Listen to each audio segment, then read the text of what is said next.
Phó Bí thư kính thưa đồng chí Nguyễn Đức Tính, Ủy viên Thường vụ, Phó Chủ tịch Ủy ban nhân dân thành phố, các đồng chí lãnh đạo sở ngành đoàn thể tại thành phố Hồ Chí Minh, các đồng chí lãnh đạo Sở Nông nghiệp Phát triển nông thôn, Sở Khoa học Công nghệ và các tỉnh bạn, cùng tất cả các đại biểu, các cơ quan thông tấn, đài truyền hình, phương tiện truyền thông đại chúng. Kính thưa quý vị đại biểu và các vị khách quý, và cùng không khí tưng bừng chào mừng 35 năm giải phóng miền Nam thống nhất đất nước, chuẩn bị đại lễ kỷ niệm 1000 năm Thăng Long Hà Nội, được sự chấp thuận của Ủy ban nhân dân thành phố. Hôm nay, Ban quản lý khu nông nghiệp công nghệ cao long trọng tổ chức lễ khánh thành giai đoạn 1 khu nông nghiệp công nghệ cao thành phố Hồ Chí Minh.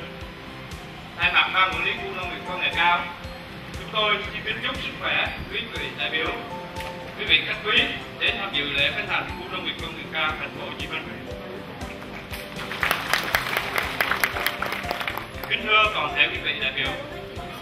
thực hiện chủ trương của Thành ủy, Ủy ban nhân dân thành phố Hồ Chí Minh đã có quyết định đầu tư xây dựng thí điểm khu nông nghiệp công nghệ cao